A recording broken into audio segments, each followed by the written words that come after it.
The dollar is extremely peaky. It's overbought. It's over positioned by most investors.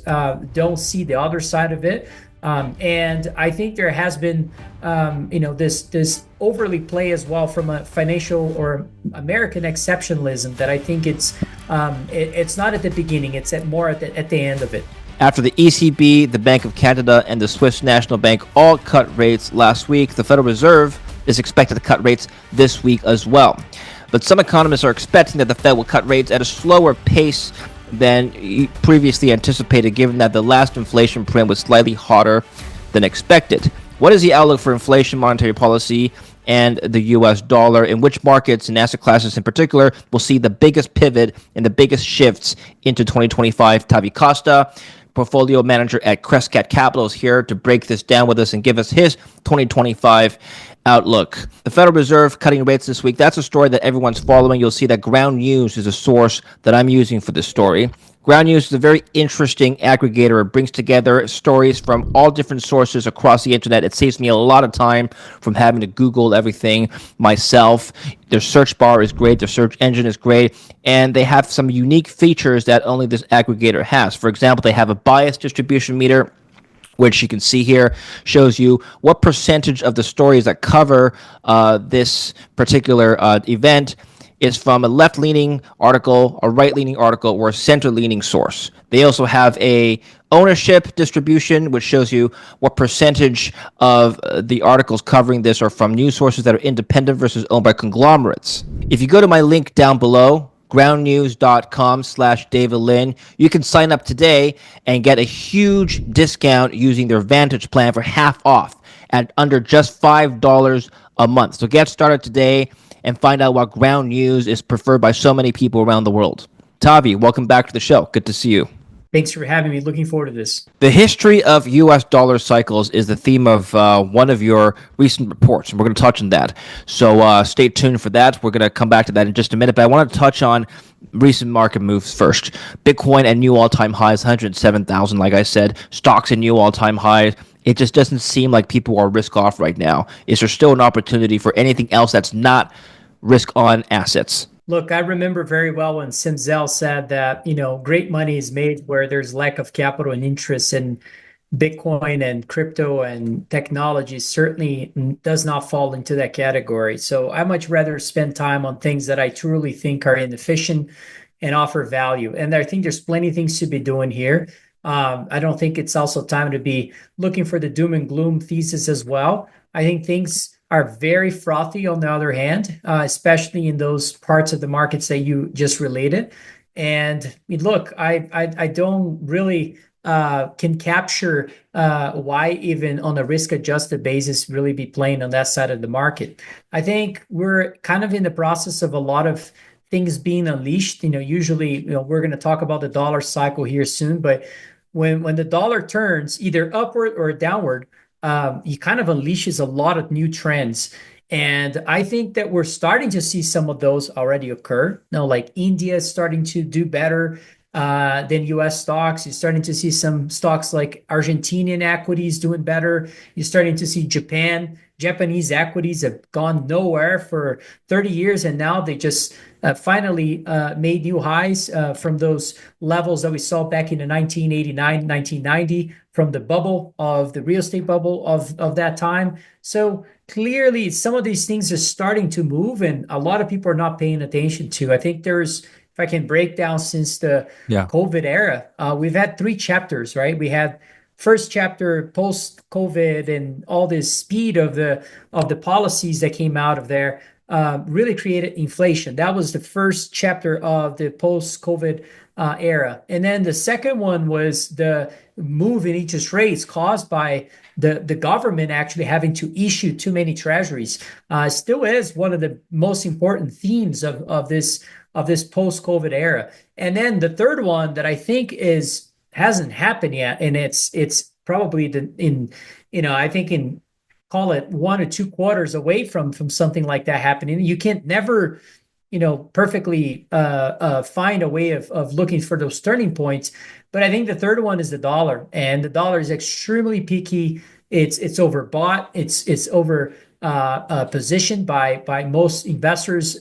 Don't see the other side of it, and I think there has been this overly play as well from a financial or American exceptionalism that I think it's not at the beginning, it's at more at the end of it. So I'm more focused on what comes out of these ideas when that third chapter really unfolds, which I think it's the peak of the dollar. This is a good chart that summarizes the peak of the dollar right now. This is an interesting timeline that shows how the dollar has performed over the last 50 years or so. Every time the U.S. equities have been undervalued, according to this chart, you've circled here, undervaluation of equities kind of corresponds with a trough in the 10-year rolling change in the DXY.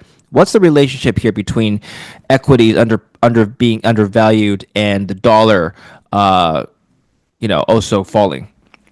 Yeah, the dollar holds the key for the entire market essentially. And when the dollar turns again upward or downward, let's just talk about the upper movements, where in this chart is very well illustrated, I think. When it starts moving higher, it basically attracts capital from all over the world into the US dollar. It's kind of like the milkshake theory from Brent Johnson.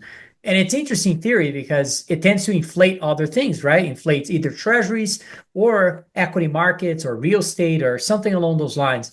And you can see in this chart that after, in the early 80s or so, right after the inflation era of the 70s, the dollar began its movement, right? And what were the assets that really received most of those funds? Well, that was really the treasury market, which interest rates peaked back in the early 80s. And treasury markets received most of the capital. The equity markets didn't receive as much, although it did. And at some point, the dollar was so strong, and I think it was up about 90+% during that period, during that 80s until 1985, that countries had to cooperate and look for a way to devalue the dollar because the world could not take such a strong dollar. That was the peak of the dollar. Okay, when the dollar peaked during that time, it unleashes something else. It unleashes Yeah. the other side of that trade, which is the rest of the world. The rest of the world was cheap and undervalued. And guess what happened? Japan, right? Japan attracted all that capital. If you recall, a lot of emerging markets actually did very well during that period. But Japan, I think, was probably what outsized most of the inflows. And you had one of the biggest bubbles and speculative environments in history, which was the real estate market of Japan, which peaked at around late 80s and so forth. And then that crashed. And then we saw also the S&L crisis in the US, and that was the bottom of the dollar. Then we started attracting capital again. The dollar moved again. Technology companies began to have their run with the internet revolution at that time. So the internet revolution attracted most of the capital. So at that dollar run, it wasn't really the treasury market that received most of the capital. It was the equity market. It wasn't a housing market either. It was equity markets that received most of the capital. And that's the problem. You never know which asset class will probably be the one receiving those funds. And so we inflated the equity market all the way to the peak of the tech bubble. And then boom, it burst. So there's always a trigger. You never know what it is. And then the whole thing starts moving the other way. So the rest of the world now it's cheap, and you start seeing emerging markets did very well again during that time. Just for context, Brazilian equities went up from the early 2000s to 2009 or so. Brazilian equities went up about 18-fold. Yeah. That's a huge move. The commodities did very well. Gold did very well. Emerging market currencies did very well. The dollar was just in a downward move. Guess what happens in global financial crisis? That was the bottom again. And so undervalued equities, treasury markets started to move. All these things receive flows again. The technology space, and now we have everything is overvalued. Nobody can see, 5 to 10 years from now on a reversal of those trends. Everyone is positioned the other way. MSCI World, look at that one. Yeah, that's what this chart shows. I mean, good correlation between the DXY and S&P relative to the rest of the world. So when the DXY is outperforming, the U.S. stocks are outperforming the rest of the world as well. That's what that shows. I mean, there is a 0.83 correlation. I mean, what a stunning statistics, right? I mean, it's like you get the dollar right. Well, pay attention. Other things are likely to start moving as well. And you have, Yeah. it's not a perfect science. Like you have guesses here all the time. I speak with you often. These things are not, they're very difficult to predict, Sure. but you have these signs, right? And you have to pay attention to them. Like for instance, why is gold outperforming other things? Well, that's very interesting. Gold shouldn't be doing what it's doing while Nasdaq is doing what it's been doing. And it's sort of an interesting take. Why is the treasury market acting still, different than the last 10 years or so? Well, those things are starting to sort of unfold, and they don't happen all at once. If you look at Brazilian equities or the mining industry, they have not performed at all, right? They're basically have not received any of those flows just yet. And then people start saying, well, structurally, this thing is never going to move. No, it's not how it works. Things take time.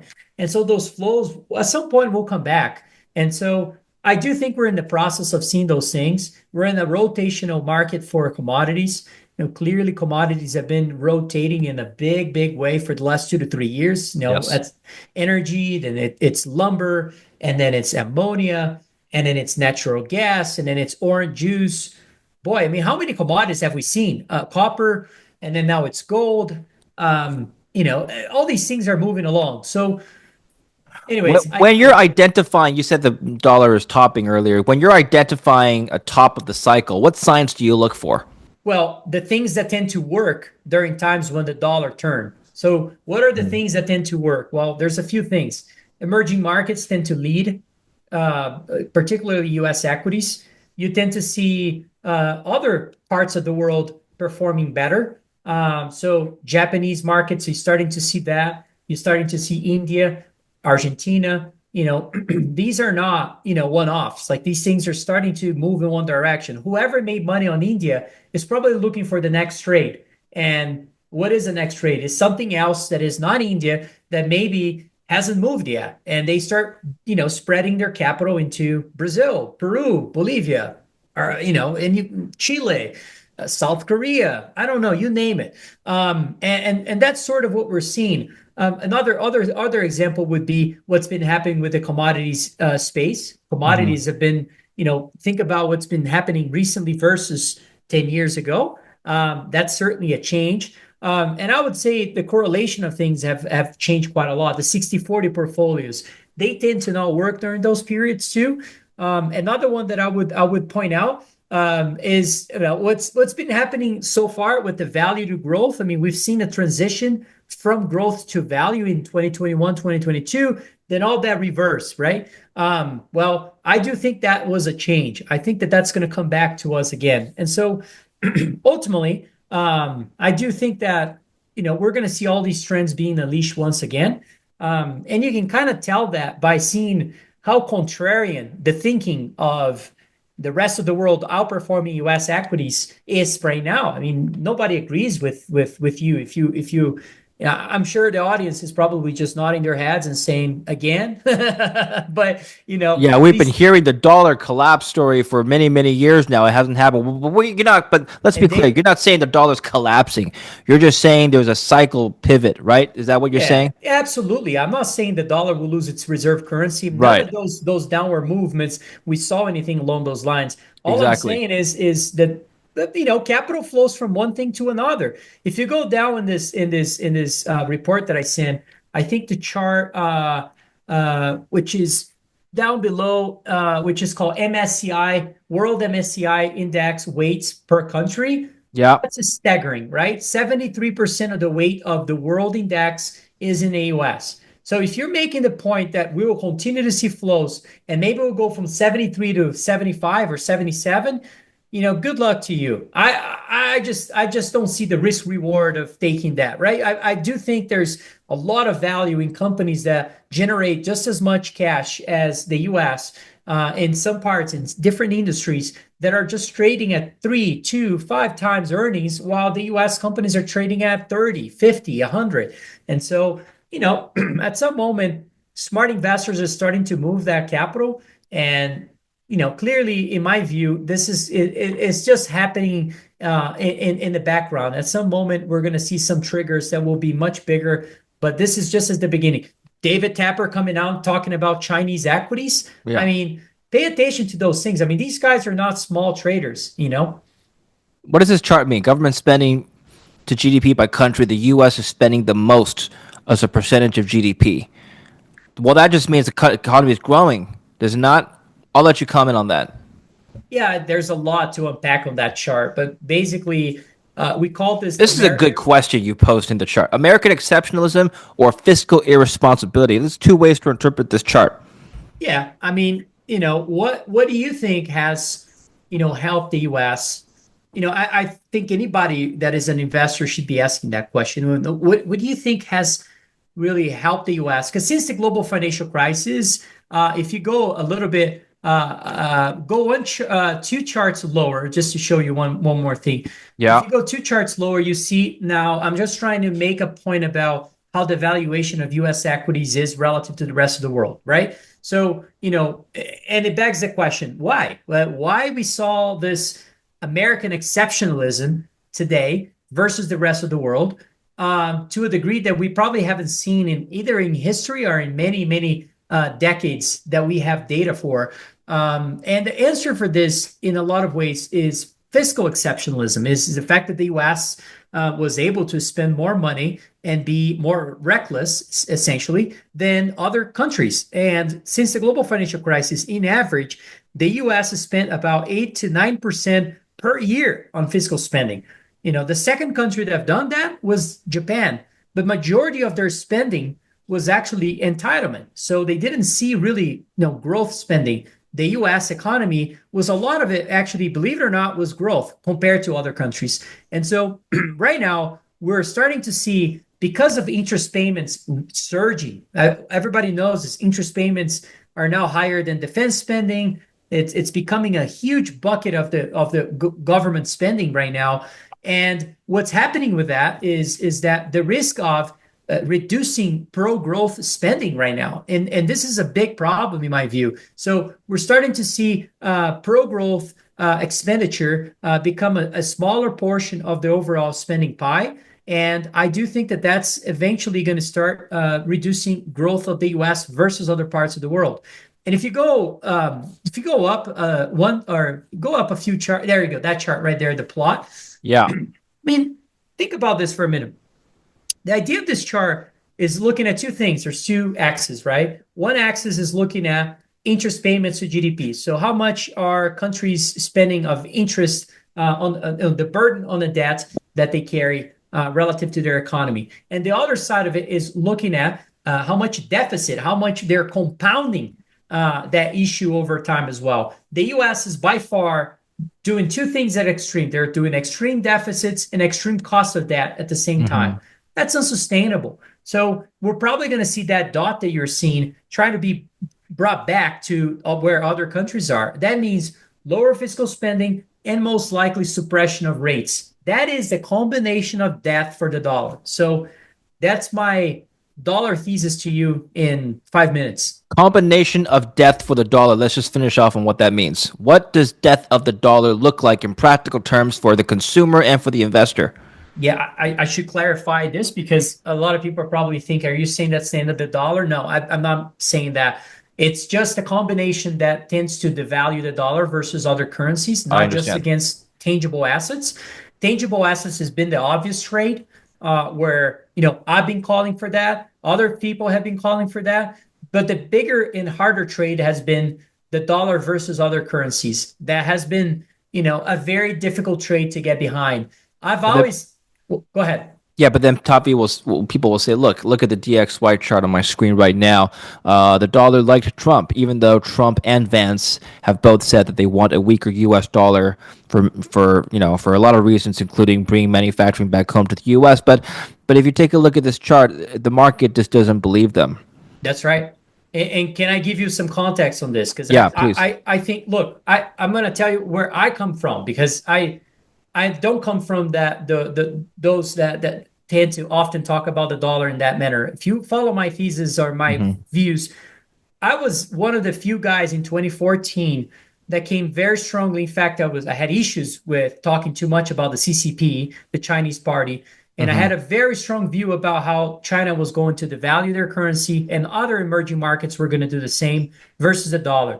And I came out strongly in saying I think China is closer to implosion than becoming the best economy we have in the world right now. And I think that view was right. And we've seen all sorts of, a series of bankruptcy of companies and real estate companies. The Mm. time to be short China and negative on China was 5 to 10 years ago. I am not of that view anymore. Things have evolved. I am of a different view. And then more recently, I would say about 6 months ago, I did a research about how much the government was spending on interest payments. It kind of Mm. shocked me that we were spending close to 5% of GDP on federal and state local. And I was, my next question was, as investors, we're all curious. And now my question was, well, are other countries spending this much? I mean, I know Japan is super levered. How much is Japan spending? 0.2% of GDP, and the US is spending 5%?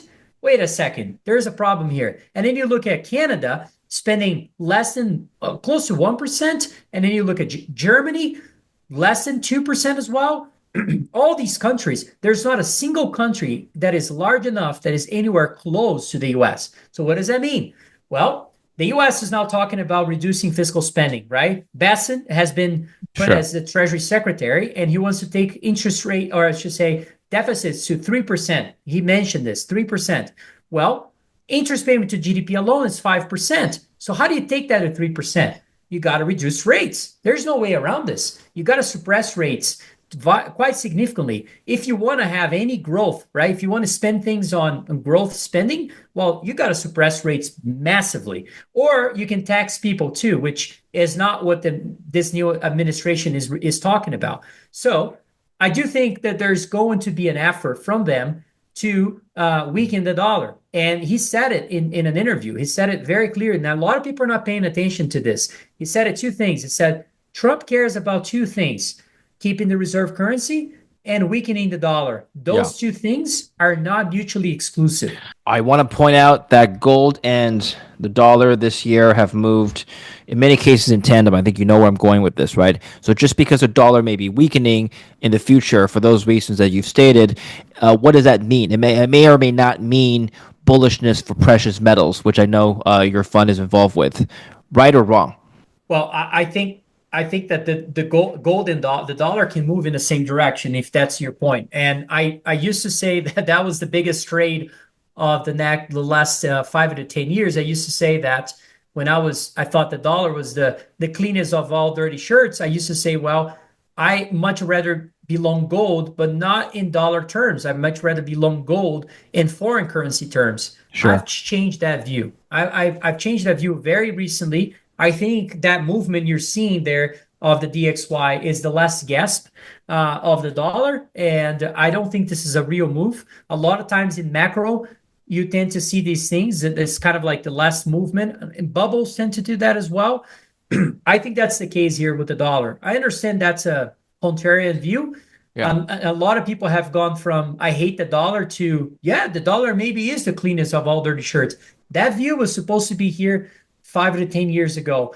We're now at the end of that. And I do think that there is an effort from the administration to actually pursue that as well. What does a lower dollar mean for the rest of the markets? What does it mean for stocks? What does it mean for interest rates, 10-year? We can talk about the Fed in just a minute. Well, it's not the end of the world. I mean, we've seen many downward movements on the Sure. dollar. And all it does is that, again, you got to think about there's a pool of capital that is in the US that is held in US assets that is going to probably go somewhere else. And so what is that somewhere else that will benefit from this? Is that Chinese equities? I don't think Chinese equities are going to be the biggest beneficiary.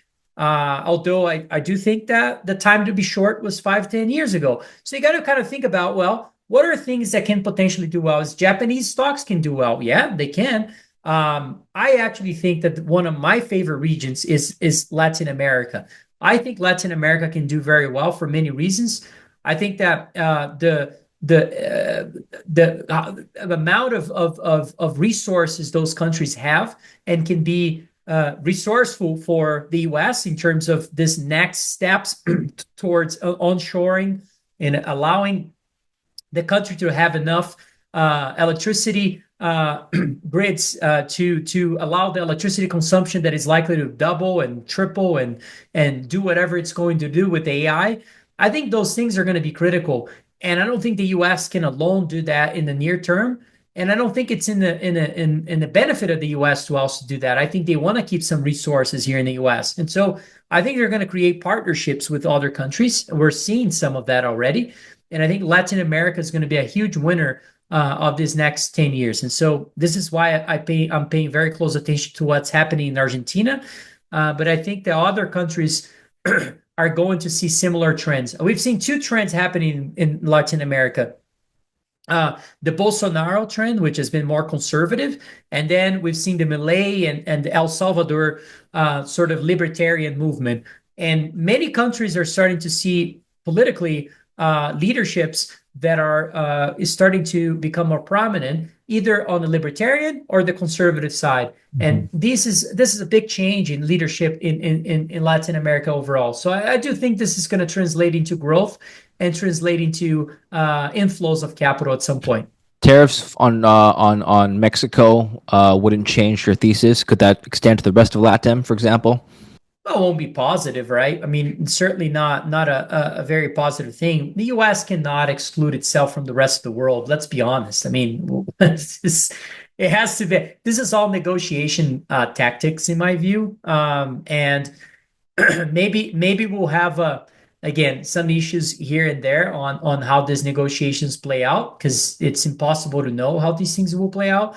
But overall, one country needs the other. I think the U.S. better do business with Mexico than China.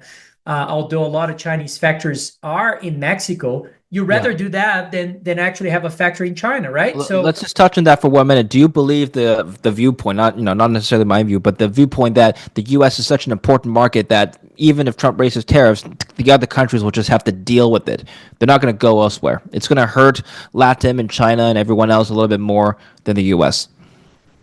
I don't. I think this is all tactics. I really Okay. don't think it's likely to be, a major. I look. It's interesting, right? I mean, if you think about it, when was the last time we did some major changes in tariffs? Was right before the Great Depression. Yeah. Funny enough, the valuation of equity markets in the Cape ratio basis was just as high as now. Or actually, today is higher than 1929.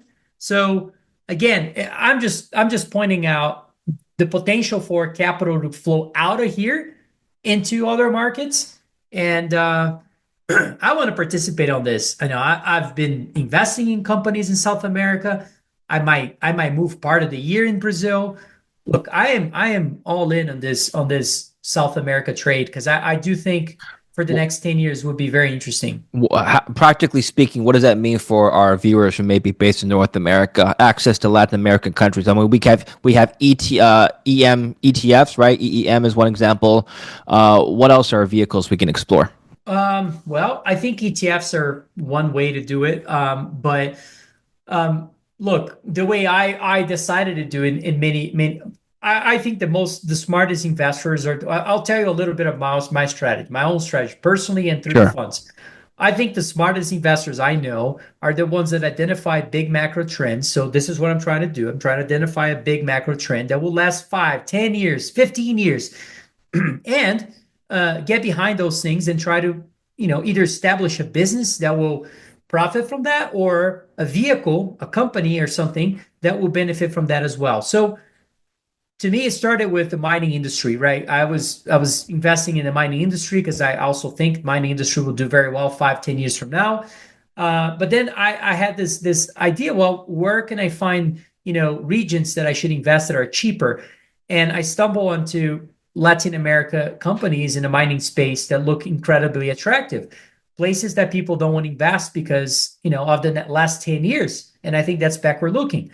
And so I started to look hopefully forward looking, and started to deploy capital there.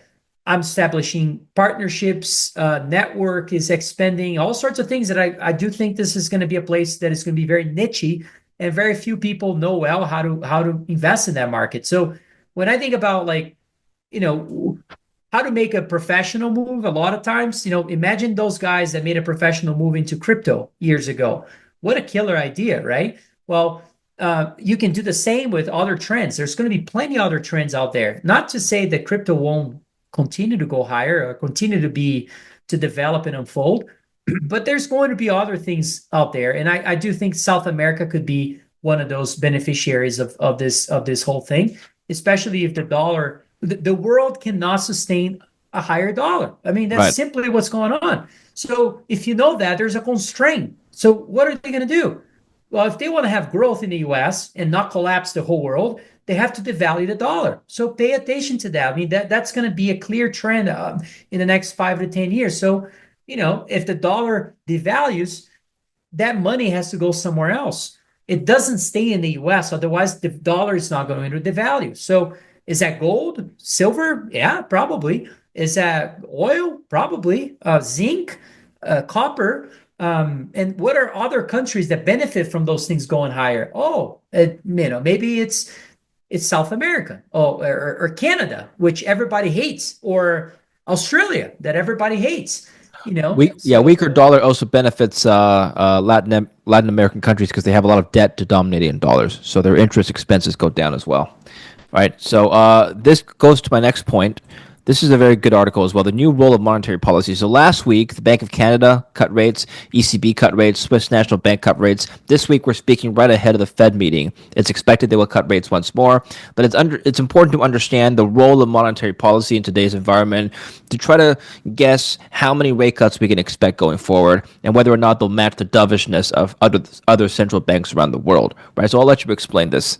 look, I think that if there's a few trends for 2025 to pay attention to is any growth scare moment in the US will be accompanied by major rate cuts because they have to, right? They have to justify rate cuts and they will take that card to justify it at any moment. And so I do think whatever people say where interest rates will be, I'll take the under.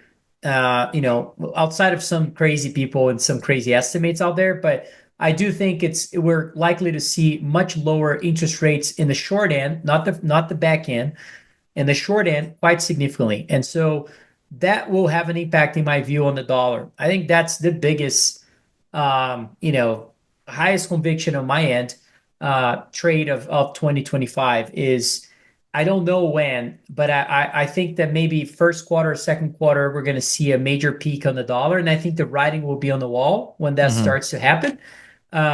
And, maybe it's after a deflationary shock, maybe it's just, maybe it just peaks because of some policy reversal from Scott Besson and his team. I think all these things are in the cards here. So, yeah, I'm really focused on that because I think that's once people see the clarity of that trend, okay, the government is looking to make a movement on the dollar for the next few years.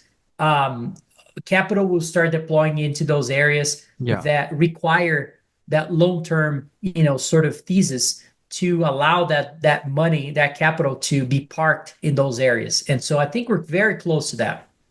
And if you go back to this chart here, the DXY versus, let's just take the DXY in itself. It doesn't look that the dollar, for the last couple of weeks at least, followed monetary policy, right? Because keep in mind that the DXY started trending up in September, and this is when the Fed cut rates. And so, the argument that the Fed cutting rates next year would bring down the dollar. Well, you're saying the dollar will go down anyway. So I'm asking you whether or not there's a big correlation going forward between what the Fed does and what happens to the dollar. What you're saying is cut rates, dollar and up. Is this going to continue, right? And especially you have the view dollar is going to be weaker and rates are going to be lower, which is a relationship that didn't really occur in the last few months. And Sure. I get your question. My view is that most of the positioning on the dollar recently is because of what happened in 2016 Mm-hmm. and people looking back in when Trump got elected and saying, well, that was a trade at the time, dollar strength. I want to remind people that the dollar went down right when Trump was entered office and was down close to 13%, I believe, immediately, and then rally again in 2018, and then it collapsed again during the COVID era and so forth. So what I'm saying is, I think Trump, the same people that doubted that monetary expansion and fiscal spending was going to create inflation at some point, which it did, are the same guys that are now saying that Trump does not have control over weakening the dollar. And I think that that's just underestimating the power of a president, especially the one that has all this set of policies from very important leaders like Scott Bessent that I think that are fighting over to figure out a way to cooperate to reduce the value of the dollar. And look, again, the world cannot. If you want to grow the U.S., if you want to keep moving the U.S. in the right direction, you need the rest of the world to not collapse. And the only way to do that is to reduce the value of the dollar. That's it. And so I think we're likely to see that moving forward.